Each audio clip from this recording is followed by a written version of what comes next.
So one day the US is our buddy, we don't have tariffs. The next, it's not, and we're swept up in a trade war.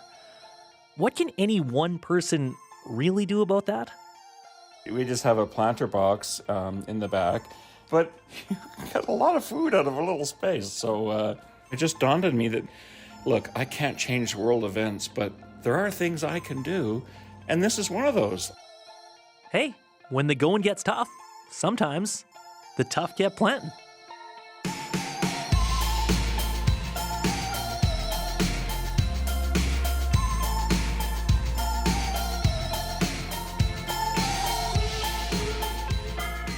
Hi, I'm Paul Havershoot. Welcome to The Cost of Living. It happened during both world wars and the OPEC oil crisis. And now a trade war has more Canadians putting their elbows up and their hands in the dirt of a victory garden. Also today, Warren Buffett is retiring after 60 years running Berkshire Hathaway. You don't get to be called the Oracle of Omaha without having some wisdom. So, are there any last bon mots we can glean from Warren as he bids adieu? Up first, Canada's pinning some big hopes and maybe big money on an old idea: factory-built homes. But can this really help solve our housing problem?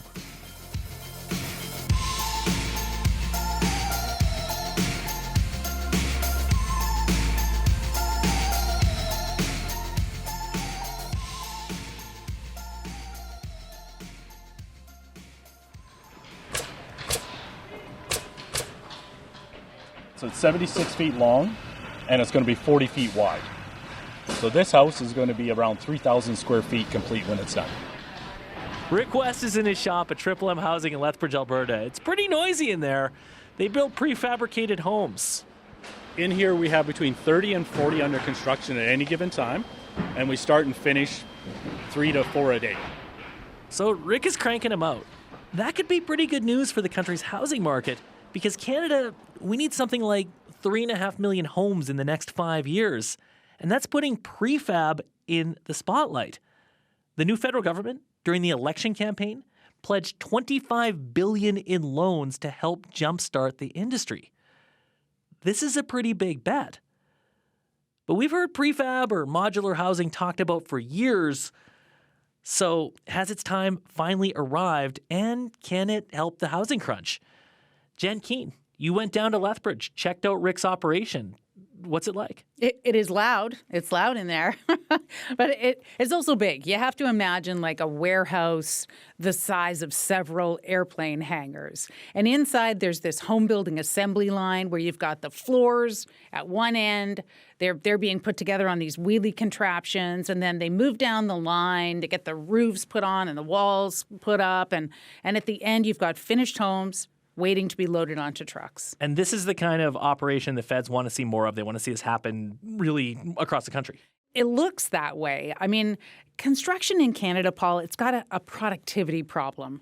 When you think of all the innovation that's gone on in other industries, home building kind of sticks out. Like it still works much the same way it has for decades. Houses are built on site with a crew of people swinging hammers. In a city like Toronto, it takes nearly a year from start to finish to build a home. And that's after you've got all the permits and approvals. So is prefabricated housing something that could maybe shake this up? Maybe. And when we say prefab, we should probably explain that means a lot of different things. Like sometimes it just means the pieces of a home are built inside a factory. And then they're moved to the site and erected. Right, and that's what Tara Page decided to try in Toronto. She and her family live in this really dense urban neighborhood, and they discovered that they had tree roots growing in the pipes. At first, they thought, okay, we need to reno, but then we landed on the idea that we were going to need to demolish our house and rebuild. Obviously, it snowballed. Yes, it snowballed from just, fixing the tree roots in our basement. Those are words you never, ever want to hear. Tree roots and basement. Classic reno nightmare. So they knew they had to start from scratch. They designed the house that they wanted, And then the walls, the roof, the flooring, it was all built in a factory and trucked onto their street. Yeah, it was really neat. A huge flatbed truck. So the first day it had the panels required for the first floor. And then so each day was then assembling the 4 walls of one floor and what would be the ceiling/floor of the next one. And yeah, it was like watching a really cool giant Lego box being assembled. Cool for her. I'm kind of getting like IKEA flashbacks and that week I spent trying to assemble that Hemney's dresser. We're still not friends. You know, IKEA is in the home building business as well in Sweden for a reason. That's pretty much how this works. I mean, and it only took 3 days to put their house together. Tara says it is now the talk of the neighborhood. So it's generating a lot of buzz locally, and I think a lot of people like us had never even heard of this before or never really thought of it as an option, a viable option. Well, then where did she even get the idea to try this? Oh, she worked with an architect named Paul Dowsett, and he builds a lot of homes this way. He really loves that it's easier to control the quality of construction when things are made inside. And he says in Canada, it's just an intelligent way to build. I mean, I've spent enough of my own life, as a teenager on construction sites. And, on a sunny day in May, it's lovely to be on a construction site. March, not so much. Yeah, March in Canada, you know what they say? In like a lion, out like a colder, snowier lion. We do get weather here. And that can slow things down when you're building outside, right? And there's already a lot of waiting in construction. Like before you even start to build anything, you've got to dig the foundation and connect to services. But with prefab, well, all that is happening. The panels for the floors, walls, and roofs are being constructed so that the minute that the foundations are ready to receive the panels, those can fly in and we assemble 1 floor of a house per day. So a 3-story home can take 72 hours instead of 72 weeks. So we're talking like 3 days instead of nearly a year and a half to build a house? Yeah. Well, just to be clear, I mean, that's the exterior of the house. You still have to do all the finishings. So there's still more work to be done. Okay, yeah, sure. But it sounds like prefab could potentially solve some problems for the construction industry. But at the same time, again, prefab has been around for a long, long time.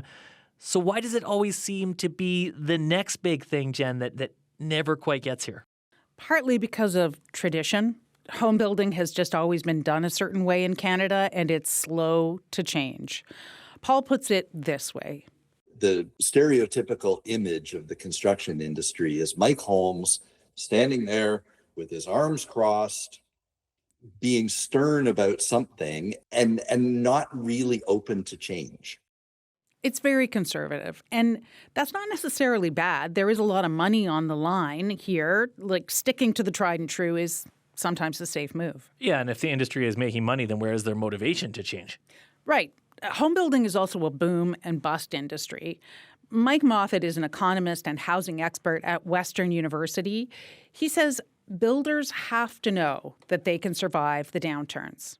In traditional home building, if you go into a home building lull, you just, you lay off tradespeople. You just don't hire tradespeople. You go very, very lean and, just ride out the storm.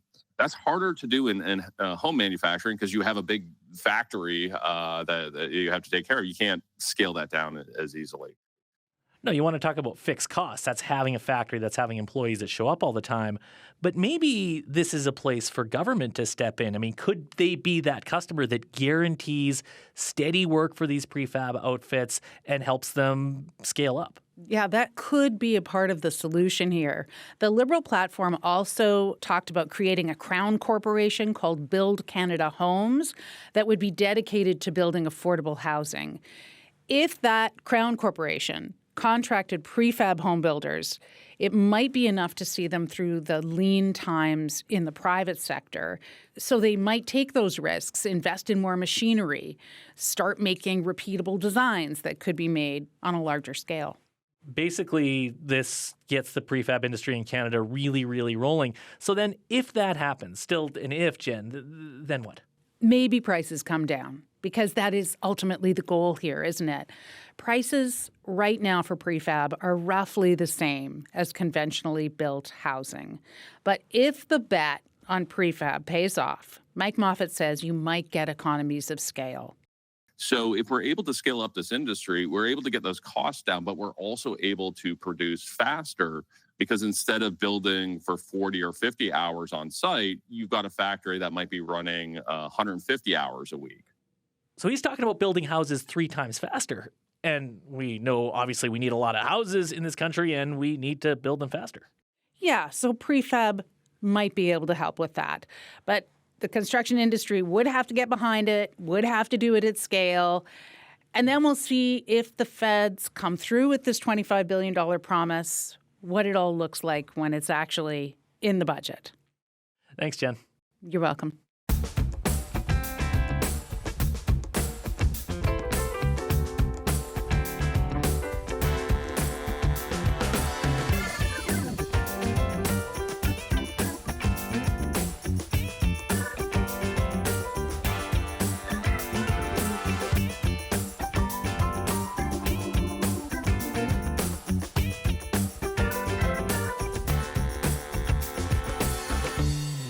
This is The Cost of Living. Listen to us on CBC Radio 1 or wherever you get your podcasts.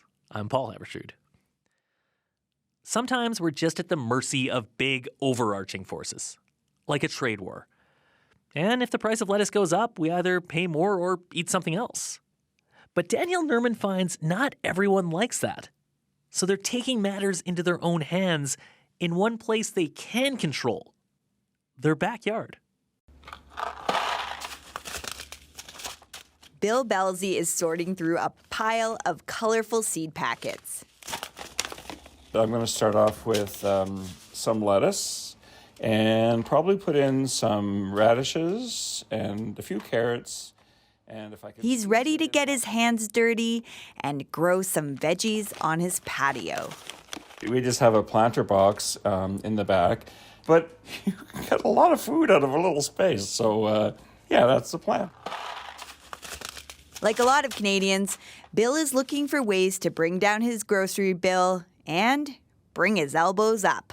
You know, when Trump announced all of his various endless announcements about what at least I interpreted as sort of economic warfare against Canada, it took me back to my parents' generation. Bill's father fought in World War II. His mom stayed behind in Kingston, Ontario, and grew a victory garden. You can help win the battle of food production if you grow your own victory garden in 1943. And I got thinking about that a little bit, and it just dawned on me that, look, I can't change world events, but there are things I can do, and this is one of those. You can have your own fresh vegetables on your table this summer if you have your own victory garden. So food was seen as a way of fighting against your enemy. Debbie Goodwin is the Canadian author of a book called A Victory Garden for Trying Times. She says during World War I and World War II, thousands of Brits and North Americans planted victory gardens. Governments gave people seeds, tools, and instructions on how to yield a bountiful harvest. So it was creating a supply of food that would last a family of 5 through the summer and also carry you through the fall, if not the whole winter. After the wars, many victory gardens disappeared. But Debbie says they always crop up, again, in times of crisis. So in the OPEC crisis of 1973, you had people going back to their backyard gardens. You had public gardens being created. The first summer of the pandemic, 2020, seed companies couldn't keep up on demand. And it's happening again. Yeah, like my staff has been stressed. So it's like 16 hours days. Manish Kushwaha owns Gaia Organic Seeds in Ottawa. He says usually by now, gardeners have bought all their seed. But I'm seeing like consistent orders like every few days. I'm like, oh wow, this is interesting. So yeah, I correlate that 100% to tariff. Since Trump's trade war kicked off in February, two of Canada's biggest packet seed companies, West Coast Seeds and Ontario Seed, have seen a 20% increase in sales. Whether you're planting a victory garden to fight a trade war or beat the rising cost of food, it will take time and money. But Debbie Goodwin says it's worth it, if only for the free therapy. I take all my emotions into the garden. When I'm angry, I weed. And when I'm happy, I water. You can forget what time it is. You can forget what's going on in your house. You can forget what's going on in the world when you're in the garden.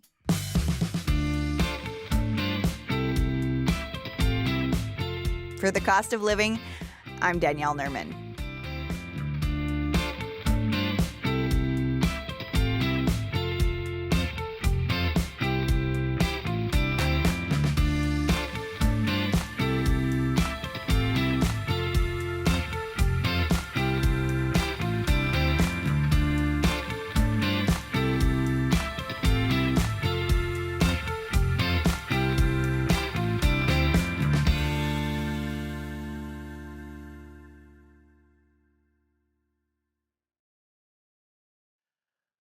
On your radio and by podcast, this is The Cost of Living. I'm Paul Havershood.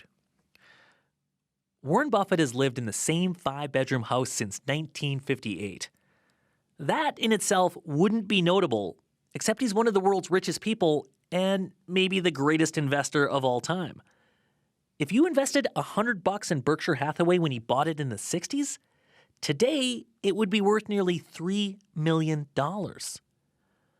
Buffett, 94 years old, is now stepping down as CEO.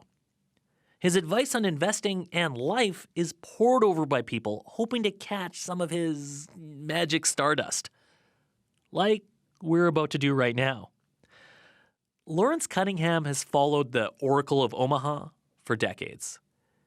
He's written a number of books on Berkshire Hathaway and collaborated with Buffett on the Essays of Warren Buffett. Hi, Lawrence. Hey, how are you doing? I'm well, thanks. Can you give us one fact about Warren Buffett that says to you, this guy right here is different than other people? Yeah, I can give you one for sure. And funny joke, I had a conference with him at my university 30 years ago. It was a 2 or 3 day event. I had him going from room to room, conferences and events and parties and meeting different people. And I was busy the whole weekend, and he was there with his wife and his son. And at the end of the whole thing, it was a Monday afternoon, and they needed to get out to the airport from Midtown Manhattan in New York. It was rush hour. It was impossible. And I realized I hadn't gotten them a proper car. They're out there hailing a cab on the corner of 12th Street and 5th Avenue, and I go running out. I'm like, oh, no, I'll get you a car. I'll get you, a Lincoln car. They're like, no, that's fine. We don't mind waiting. We will get a cab. And I was like, that's Warren Buffett, right? I mean, he's like, no need for luxury, no need for special treatment, no need to pay for a fancy car.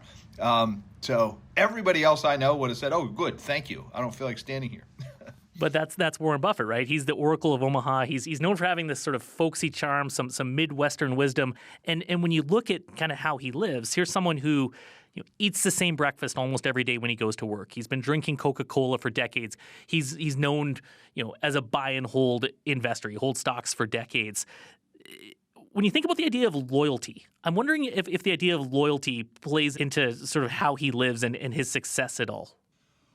Warren is deeply skeptical of human nature. He recognizes that people are fundamentally selfish, maybe even deliberately hurtful to other people.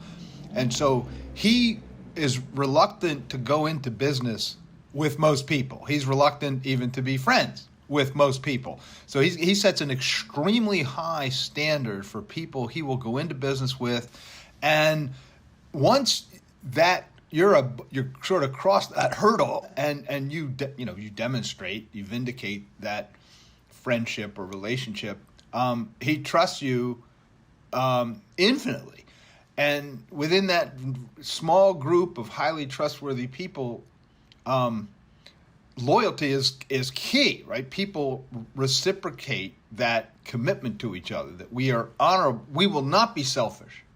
And so, his lesson is, just bottom line, be skeptical of other people, but then when you do find those rare few who within your orbit who you can trust, you can repose infinite authority and power, responsibility in them. Well, how does he hone his radar for the people that pass that bar? Like, if I wanted to do that, I might pick Bob, but you know what? Maybe Bob's the wrong choice. Like, how is he so sure that his instincts are right about the people he chooses to trust? My own view is that he sets the bar so exceedingly high. It's just extremely hard to pass that test. He calls it the son-in-law test. He means a person you would be very happy to have your daughter marry. He'll only hire you if he'd be happy to have you in his family. So that's the answer. It's just a super high bar. I don't know what the ratio would be, but one person out of 100, or maybe even more severe than that. Well, Warren Buffett's also been called the conscience of capitalism, which is a pretty it's quite a mantle to wear. Why do you think people say that?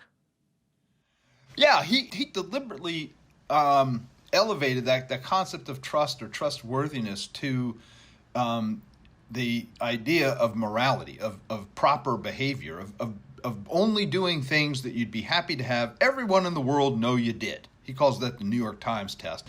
If you have any doubt that you would be happy to have this published, on the front page of a newspaper or the top of a internet feed, don't do it.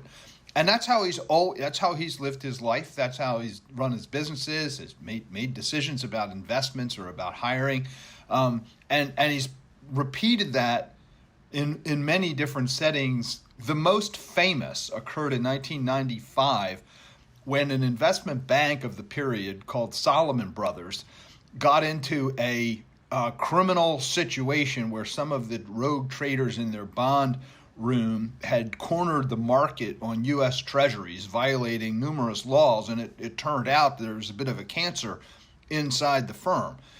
These guys cheating and stealing, and Berkshire owned 20% of the preferred stock of Salomon. So when this all came out, it was front page news, and there were congressional hearings. People went to jail. The firm was on its knees. The board of directors asked Warren, who had a sterling reputation already, to come in as chairman and try to stabilize the firm. And what he did, he brought his reputation that we're talking about into that trading room and into the congressional hearing room. And he said the following as the admonition to those bankers in that room. He said, "Ladies and gentlemen, there's a new culture here. And here's the new culture. If you lose money for the firm, even a lot of money, I'll be understanding. But if you lose reputation for the firm, even a shred of reputation, I'll be ruthless." Yeah, he told the traders that, he told the Congress that, and he really meant it. And so that became the sort of the test of Berkshire culture too. Buffett and Berkshire have been so successful. Why do you think every big investor does not approach either investing or business with that same helping of morality that has worked so well for Warren Buffett? Well, going back to Warren's perception that people are innately selfish, that's true. People are. And we tell ourselves all sorts of stories about how, we're actually well-meaning, or being selfish to me is actually helpful to others. And so there's a whole philosophy or behavioral tendency that would make it hard to do what Warren does. It's easy to say, protect the reputation, be trustworthy, be honest. It's much harder to do all that stuff. Is there anything the rest of us can replicate, or is he just unique? I think the key thing to remember all the time is we are all ourselves. We have to be who we are, and there's no purchase in trying to be like Warren. You can't, and don't try. It's a huge mistake. I think what you can do is study his practices. Read the essays, for example, or plenty of good books, and try to discern from reading them which of the practices, the habits, or outlooks actually match your own personality, the best parts of yourself, and then refine and perfect those, right? So if you have a lot of patience, lean into the buy and hold strategy and think about how that works. If you're fearful, then lean into the index fund. There are 100 practices, 100 wonderful things that have worked for Warren. It's okay to just pick the 3 or 7 or whatever it is that work for you. Well, finally, then, I'm going to get you to pick and choose just one thing. And not so much on the investing side, but more on the life lesson side. Is there one thing that you would pick that you will take away from Warren Buffett? Yeah. In my area of corporate governance, I think a lot about business design and oversight and practices. And the thing that, to me, Berkshire stands for more than anything else, and Warren does, is that there is no one size fits all. What is a best practice for one person or company is not necessarily a best practice for another person or company.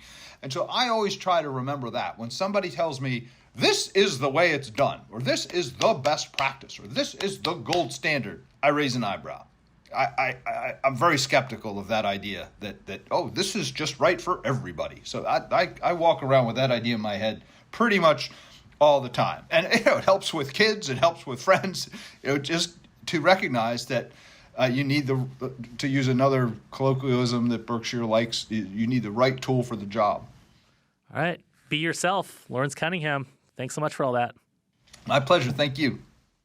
Lawrence Cunningham is the director of the Weinberg Center for Corporate Governance at the University of Delaware and the author of The Essays of Warren Buffett.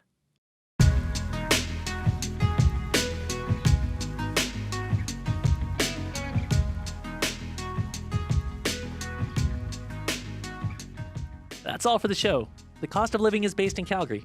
The show is produced by Danielle Nerman, Blair Sanderson, and Jennifer Keene, with help from Jeff Kynock. I'm Paul Haversrud. Thanks for listening.